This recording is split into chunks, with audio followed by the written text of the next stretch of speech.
लालू यादव जी से आग्रह, राम हो या कृष्ण, अल्लाह हो या ईश्वर, वाल्मीकि हो या संत रविदास, हर आदमी की अपनी आस्था है। कोई आदमी कुरान को कह देता है कि ये आतंकवादी पैदा करने का जरिया है, कोई रामायण को कह देता है कुछ, कोई मनुस्मृति की बात करने लगता है।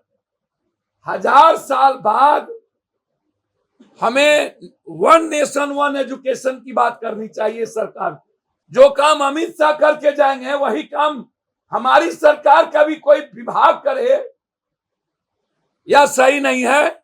हमारी पार्टी किसी भी धर्म के आस्था को मजबूती के साथ उसके साथ खड़ा है। अमित जी, रहा न कुल में रोवन हारा, आप आए तो ना विशेष रात पर बात किए, ना विशेष पैकेज पर बात किए, ना कोसी सीमांचल मिथिलांचल के स्टेटस पे बात किए, ना आप मधुबनी के तीनों चीनी मिल खुलवाने पर बात किए। आप मधेपुर के बगल में थे, ना उस दूध फैक्ट्री को खुलवाने पर बात किए। गुजरात की वही दूध फैक्ट्री एक ही साथ खुली थी, उससे गुजरात बना लिए और बिहार को बंद कर दिए। कल जा रहे हैं रोसड़ा बंद करने, 3 मर्डर हो गया, और अभी जा रहे हैं 12 आदमी जहां बच्चे मर गए उसकी मदद करने। अब कल गए थे जहां 4 आदमी फतवा बीमार में, वहां तो पार्टी को तय करना है कि किसके साथ जाएंगे किसके साथ नहीं जाएंगे। मैं तो इंडिया के साथ हूं, पार्टी से पूछिएगा वो क्या करे। मंत्री जी, आप सर्वोच्च हैं, आपसे ऊपर के पाठक नहीं है। के पाठक को राइट नहीं है प्रेस कॉन्फ्रेंस करने का। ये बिहार सरकार इसकी इजाजत नहीं देता है। जो हमारा धारा है, कानून है कि कोई सेक्रेटरी मंत्री के रहते प्रेस कॉन्फ्रेंस करे। लगातार मंत्री का अपमान का मतलब है सरकार का अपमान। सहरसा और दरभंगा के एम्स का चर्चा नहीं किया, बाढ़ से मुक्ति की बात नहीं की, कोसी सीमांचल के विशेष स्टेटस की बात नहीं किया, मक्का और मखान की बात नहीं किया। झंझारपुर के बगल में मधेपुर दूध की सबसे बड़ी फैक्ट्री और मधुबनी की तीनों चीनी मिल खुलने की बात नहीं किया। लालू यादव जी से आग्रह, राम हो या कृष्ण, अल्लाह हो या ईश्वर, वाल्मीकि हो या संत रविदास, हर आदमी की अपनी आस्था है। लगातार जिस तरीके से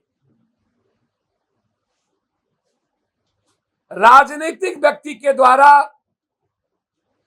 रामायण पर उंगली उठाना, कभी इस्लाम पर उंगली उठाना, कभी दलित विचारधारा पर उंगली उठाना, यह राजनीतिक और सामाजिक रूप से सही नहीं है।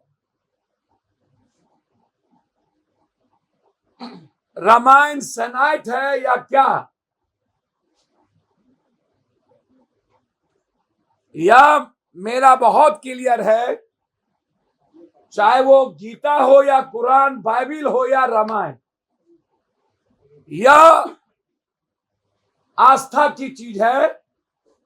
मानो तो देव ना तो पत्थर, तुम मानो या ना मानो ये तुम्हारी आंतरिक चीज है।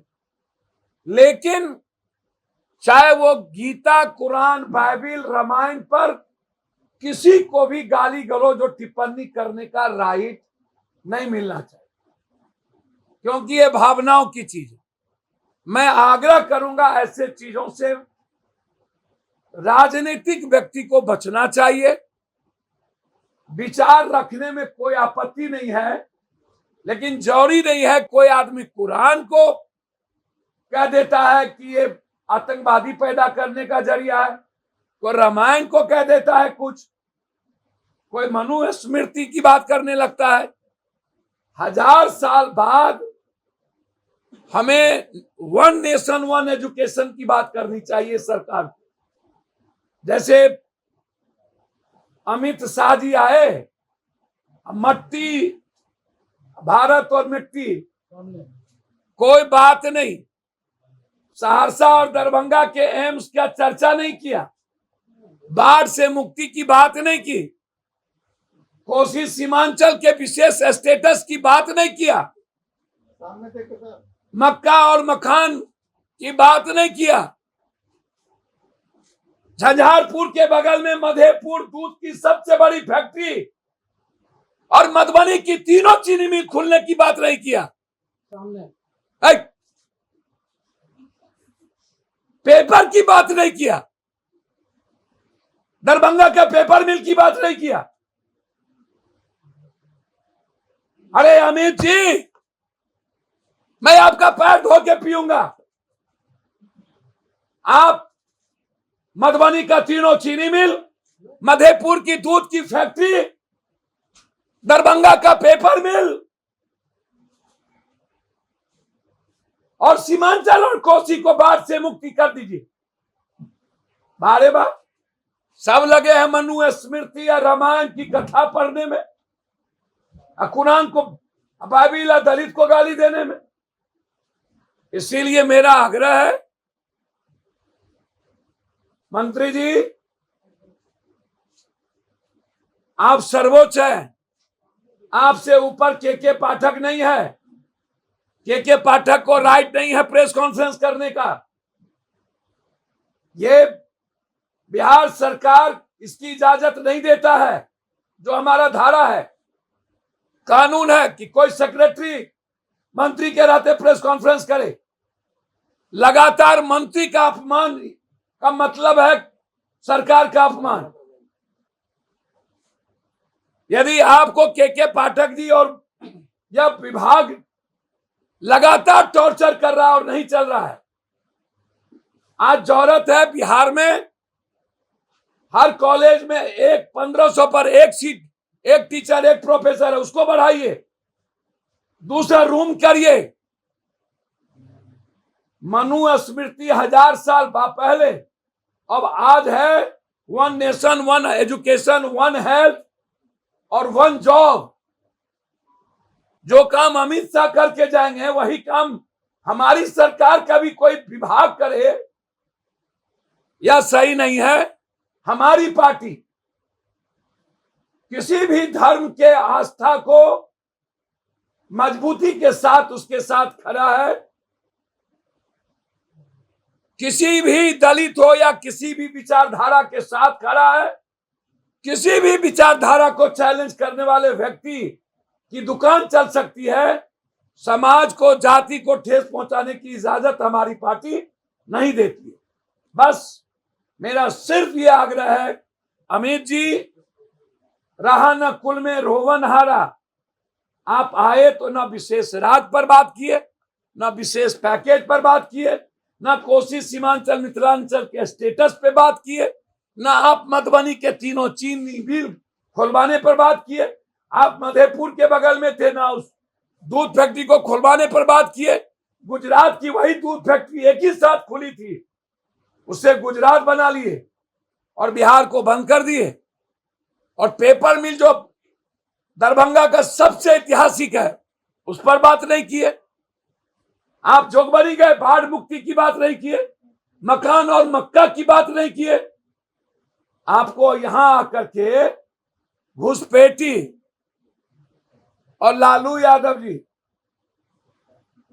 नीतीश कुमार 17 साल आपके साथ था, आपका चल रहा। नीतीश के रहते किसी का नहीं चलता है। नीतीश सम्मान करते हैं, नीतीश किसी की सुनने उनने वाले नहीं है।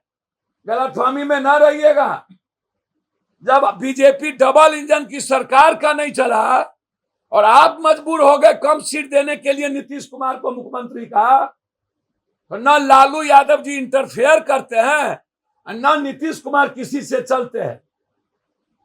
इसीलिए ऐसी बात आप दुकान चलाने के लिए बोल देना। अमित शाह जी का रैली फ्लॉप, अमित शाह जी का बिहार आना, जनता के साथ सिर्फ बार्गेनिंग करना, ठगना, मिथिला कोसी सीमांचल को अपमानित किया अमित शाह जी ने, बिना किसी चीजों के। न तो सहरसा एम्स की बात की, न दरभंगा एम्स की बात की। बहुत बहुत धन्यवाद, नमस्कार। पप्पू जी हो गया। एनडीए बनाम इंडिया सर हो गया हो एनडीए बनाम इंडिया की जो बात हो रही इतनी जोर शोर से, आज भी मुख्यमंत्री ने कहा कि मैं पूरी तरह से तैयार हूँ, प्रधानमंत्री जब चाहे चुनाव करा ले, कोई डर नहीं। और क्या लगता है, ये भी बातें चल रही कि नीतीश कुमार हो सकता है फिर पलटी मार सकते हैं। अब ज्योतिष है और अगर जानी भक्ता है, और नीतीश कुमार जब से मुख्यमंत्री है तब से आपका थोड़ा सा पहले जन्म हुआ। नहीं, राजनीतिक गलियारों में चर्चा है। सर राजनीतिक गलियारे में ये जो छुट भैया सब नटकिया सब फेसबुकिया है, और ये जो लड़ाई लगाने वाला बड़का बड़का चैनल का मालिक है, ये उसी की माथा की कुराफात की उपज है। राजनीति कोनो विचारधारा के पर है तो समय परिस्थिति के अनुसार न राजनीति चलती है। 20 साल नीतीश कुमार न बिहार के मुख्यमंत्री हैं कि आपका और मेरा नाना दादा बन गया। आपकी इतनी गहरी चिंता नीतीश जी को लेके क्यों है? जाने जो, जाने जत्ता, जाने बिहार की जनता। नीतीश कुमार जी जो सही समझेंगे, जो सही समझते हैं, मुझको लगता है नीतीश कुमार जी तय करेंगे। नीतीश कुमार जननायक और जेपी बनने के लिए निकल चुके हैं, पीएम बनने के लिए नहीं। हमेशा से गांधी, जेपी और जननायक कर्पूरी बिहार से ही निकलता है। अब 1 महीना में जाति जनगणना आने दीजिए ना, सब पता चल जाएगा। को बैन किया, उस पर आपका क्या राय है सर? 14 पत्रकारों को बैन किया गया है इंडिया के। सर आतंकवादी उग्रवादी के तरह बात करने वाला, अब अर्नब गोस्वामी टाइप के टपोरी पत्रकार को बैन नहीं करेगा तो क्या करेगा? उसको अगरबत्ती दिखाएगा? हैं? साइकिल नहीं था, अरबपति हो गए। सर उसको तो हमने क्या कहा, आपको जानते भी नहीं है। हमने कहा औकात क्या है? उसने कहा कि पप्पू यादव हमको कैद कर लिए थे, तो अभी पैदों ने लिया था, तो उस वक्त आप समाज के लिए हमेशा लड़ते रहे हैं, लड़ाई लड़े हैं। आपका तो सुन लिए। विशेष सत्र आज से शुरू हो रहा है, एक कहा जा रहा है कठिन है आपके लिए कि कहा जा रहा है कि आप थर्ड फ्रंट पर विचार कर रहे हैं मुकेश सहनी वगैरह से। सर भैया आप ये पार्टी से पूछिएगा, हमको तो कुछ पता नहीं है। कल जा रहे हैं रोसड़ा बंद करने, 3 मर्डर हो गया, और अभी जा रहे हैं 12 आदमी जहां बच्चे मर गए उसकी मदद करने। अब कल गए थे जहां 4 आदमी फतवा बीमार में, वहां। तो पार्टी को तय करना है कि किसके साथ जाएंगे, किसके साथ नहीं जाएंगे। मैं तो इंडिया के साथ हूं, पार्टी से पूछिएगा वो क्या करे। संसद का विशेष सत्र चालू हो रहा है सर, आपसे कहा जा रहा है कुछ सरप्राइज मिलने वाला है। हाँ सरप्राइज मिलेगा, सरप्राइज मिलेगा। घरे घर नौकरी मिल जाएगा, अब 5 किलो से 10 किलो अनाज हो जाएगा, हिंदू मियाँ का जोर बढ़ जाएगा।